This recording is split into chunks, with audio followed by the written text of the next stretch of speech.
You're listening to Convenience Matters, brought to you by Nax.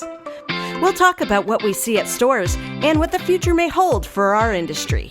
Only 21% of employees are actually engaged in their work. Let me repeat that. Only 1 in 5 employees are engaged in their work. Is it the employee's fault or is it you? That's what we're going to talk about, and we're going to talk about that with somebody who is absolutely fully engaged in his work. So welcome to our guest today, Kevin Scott. He is the co-founder of ADDO Worldwide, and Kevin has all the answers for us today on how to engage, how to have 100% engagement or close to it. Yeah, no pressure. So welcome, Kevin. Jeff, thanks for having me. Chrissy, good to be here. That's quite a start. Is it their fault or is it not? That's a good question to ask. Here's what we know. The engagement is lower than it's been in like 30 years. It is an all-time low. And every event I go to with folks in the C-store industry, they're struggling to figure out how to hire and how to retain their top workforce. So I don't know whose fault it is, but what's currently taking place isn't working. And if something doesn't change, it's going to continue to be a problem. And that's a problem for both employees and employers. The reason we're talking is you spoke at our Nax Leadership Forum, extremely well received, and you're speaking at our Nax HR Forum also, which I imagine you will be extremely well received. And by the way, that takes place March 20 through 22 in Savannah. If you are not registered, please pause this and register. Anyway, your whole talk was really focused on just how to inspire people and things that inspired you. How did you get into the business? Yeah, so let's go back a little bit. So ADDO, you mentioned I'm the co-founder of ADDO. ADDO is literally the Latin word for inspire. So ADDO is about 12 years old, and that's what we've been doing for the last 12 years is figuring out how to create more inspired workforces. And as part of that journey, what we found is that there are certain things that it takes to create an environment where inspiration exists.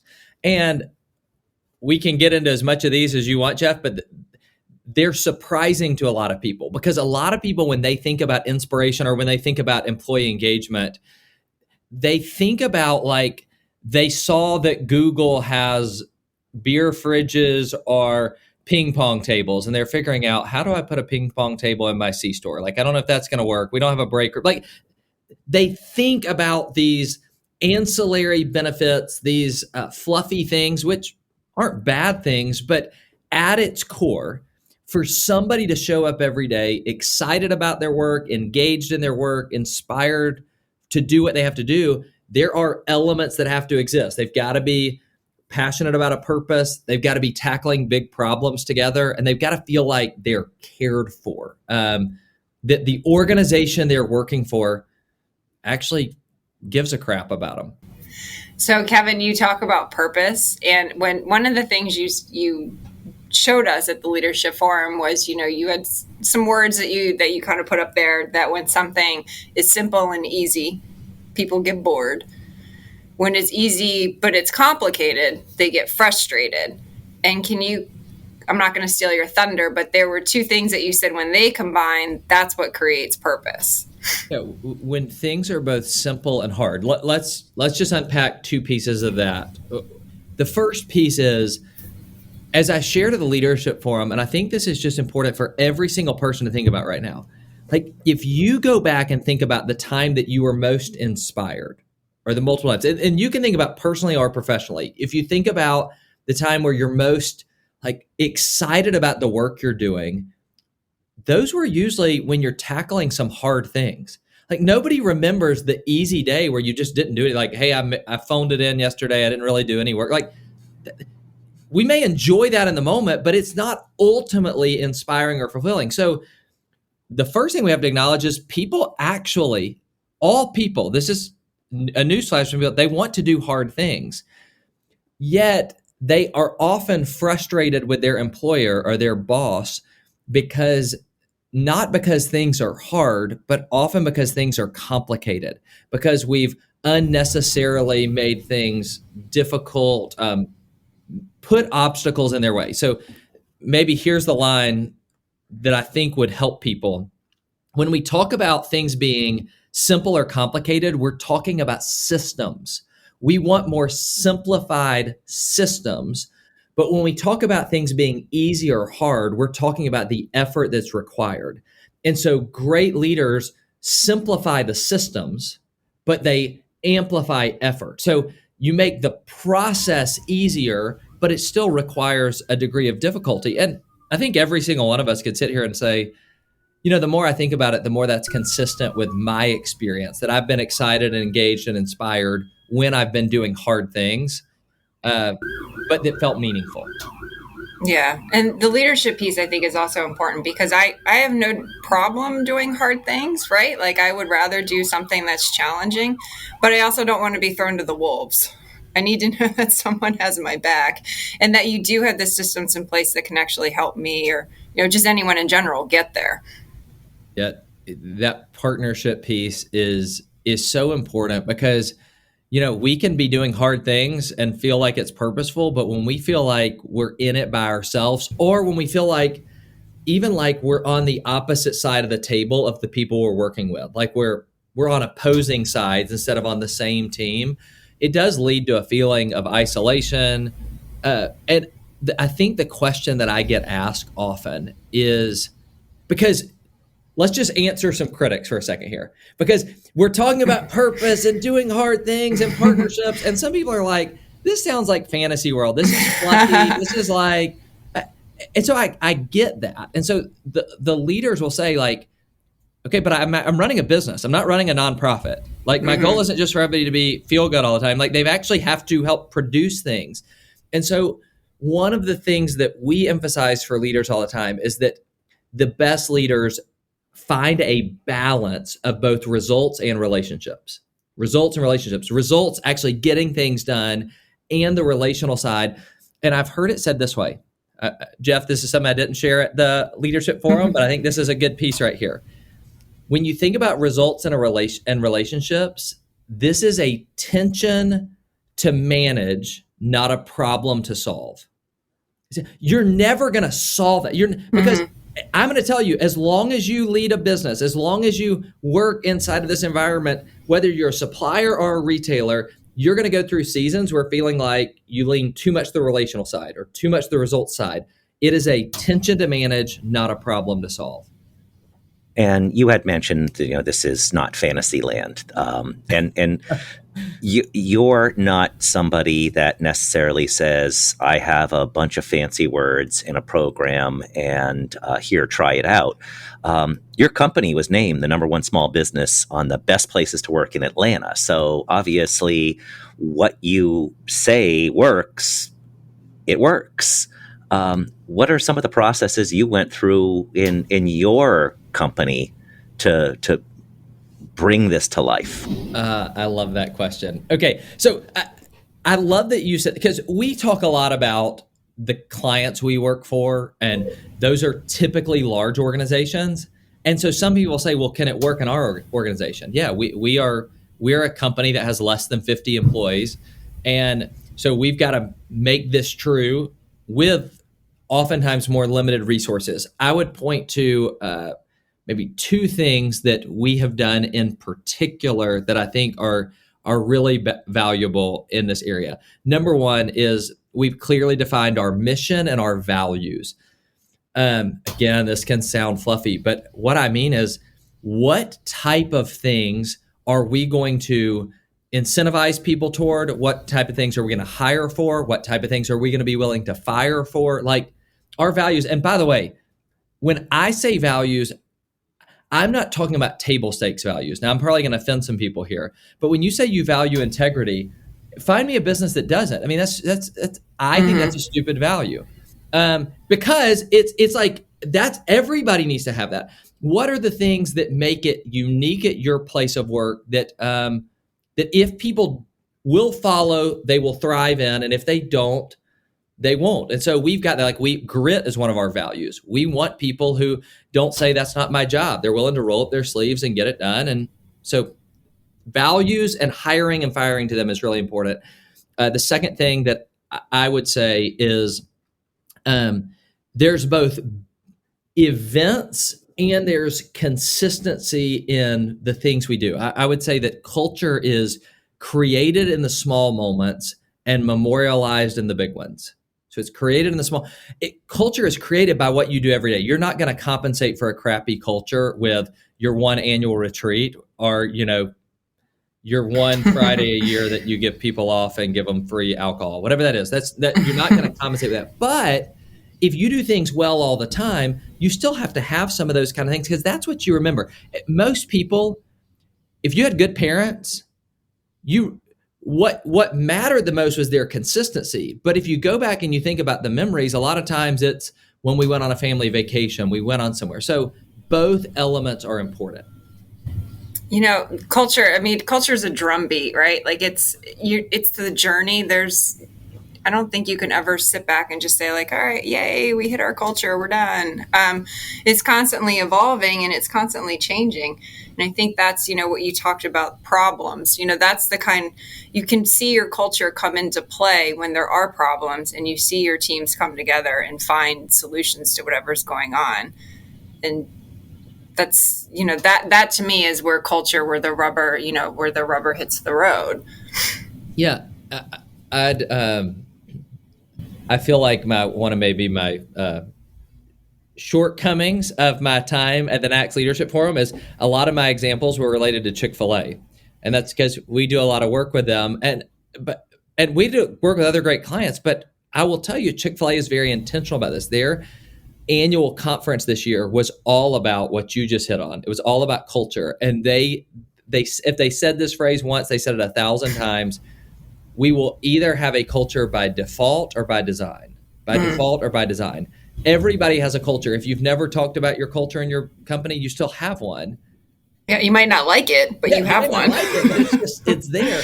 And so it does require intentionality. This is one thing I would push people on. I work with these organizations that say they will identify something like culture, and they may name it something else, but something related to labor or whatever it is as one of their top 3 strategic initiatives. And then you go to their calendar and their budget, and it doesn't exist anywhere.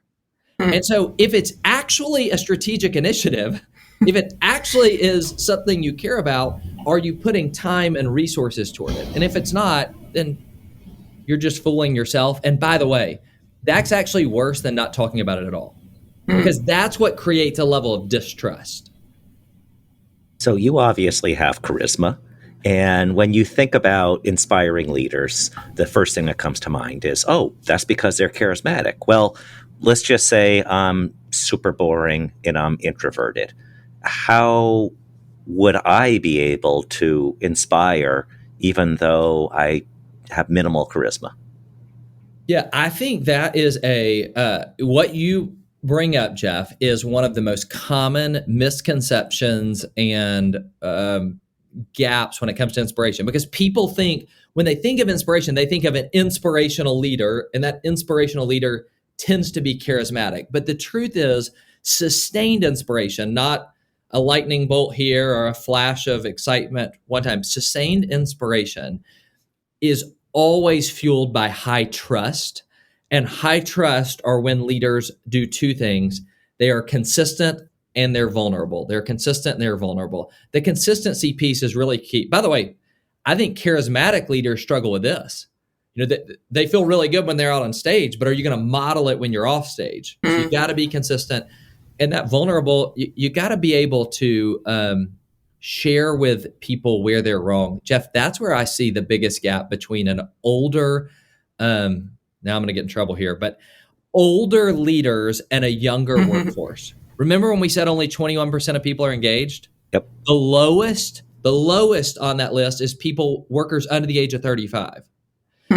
And that is because these generations, they value different things. The older generation valued an expert. They want They want somebody to come and tell them how to do things and how to do it well. The younger generation really values authenticity and vulnerability, which is a challenge. If that's not how you're wired, if that's not what you value, it's tough to model. So when you mention Chick-fil-A, first off, I think everyone says, I want to be more like Chick-fil-A. They do so many things well. So you're not going to get in trouble by mentioning that Chick-fil-A is a great company to model. I want to throw another thing out there that people always tend to model after, and that's sports. I'll get divisive here. I'm going to specifically talk about the University of Georgia. Okay, there we go. This makes me happy. You've been involved with their football program, and go Dogs. They've won a couple national championships in a row in football. But when people talk about sports, it's always, good leaders do this, and let's use this sports analogy. How many Lombardi quotes can you add? Yes. So how can sports be an example? Are there bad ways that sports can be an example? And are there good ways that sports can be an example in terms of how you talk about culture? Well, I think there are a lot of good ways that sports can be helpful. And then I'll hit maybe one or two potential shortcomings. Sports are a great example if we use the entire picture. So like I was speaking in an organization that I will not name where the leader was struggling to connect with people. And so he utilized the Bill Belichick principle of just do your job. And that was his whole speech was like, Bill Belichick says, do your job. You ought to do your job. Now that's true. But people at their core believe a leader like Bill Belichick or Nick Saban or Kirby Smart at UGA, even though they're very tough and they're high challenge, the people that are on their teams believe at their core that leader wants what's best for them. I mean, the reason that these players are lining up to go work or go play at a university where they're going to be challenged on the football team is because they want to get better. And so it's got to be all pieces of it. You know, the scoreboard, are you going to be accountable to things where you're winning or losing? So you can't just take one piece of it and not take the entirety. That's where I think sports can be good, but also challenging. And then I think a shortcoming is, though, understanding when you are working with your leaders. And Jeff, this is maybe the number one thing that people hire our company to do, is to communicate the goals of the leader and the language of the learner. The goals of the leader and the language of the learner. If I love football and all of my analogies are about football and half of my team doesn't watch football, that's not going to be very inspiring, even if what I'm saying is technically true. If I like baseball and the people on my group think that baseball is a boring sport, by the way, I love baseball, but I'm just like, that doesn't resonate. And so I would just challenge people to use illustrations, not that you like, but that your audience resonates with. Yeah.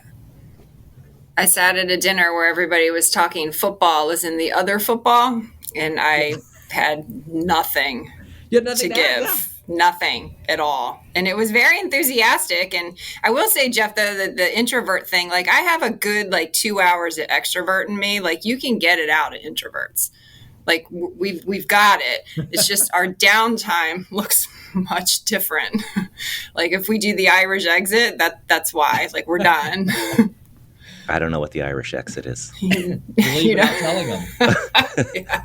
See, now we got somebody in trouble. So it took 19 minutes, but yeah, we got. No, that. but that's a really good point about sports. Really good point about sports, because there's just some people who are just could care less.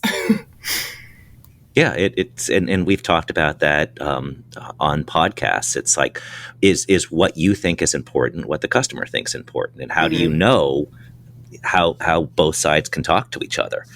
Want to wrap things up by talking about something from your book. You have a book called Inspired Every Day, and it's a very easy read. I encourage people to read it.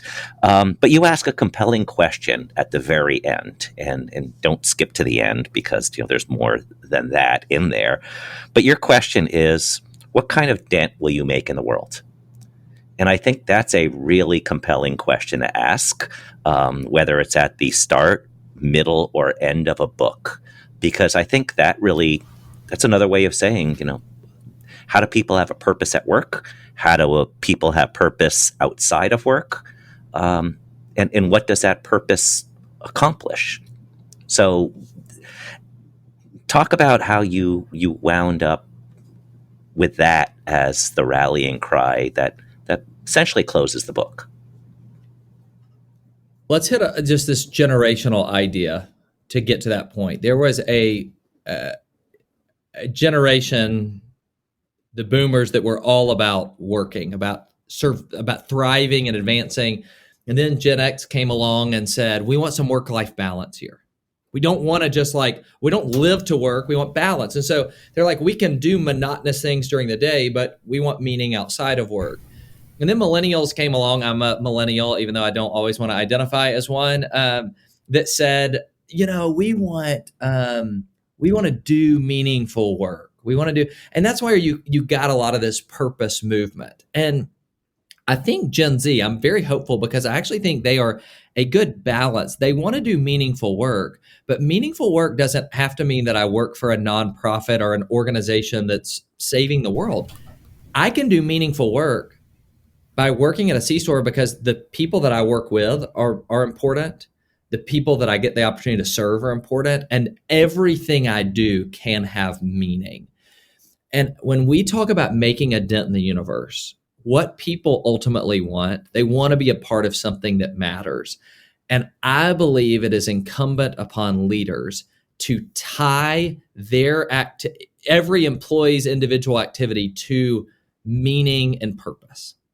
To say, by the way, I think Chick-fil-A does a great job at this. Chick-fil-A serving fried chicken at its core. And now I think fried cauliflower, but fried chicken at its core. And they would say, though, but everybody I serve, I have an opportunity to impact. And I believe everybody listening to this podcast has an opportunity to do that. And before you think about it for your team, I would ask you to think about it individually. What kind of dent will you make in the world? And when you can think about that, I believe you'll be far more equipped to help other people do that same thing. And when you do that, I believe you will be inspired every day. Okay, how do we end beyond that? That's the absolute best way to end. Kevin Scott, it's a pleasure talking to you again. You were terrific at the Leadership Forum, and you left us with some really good things to think about here. So thanks for joining us today. Thanks, Jeff. And thank you all for listening to Convenience Matters. Convenience Matters is brought to you by NACS and produced in partnership with Human Factor. For more information, visit convenience.org.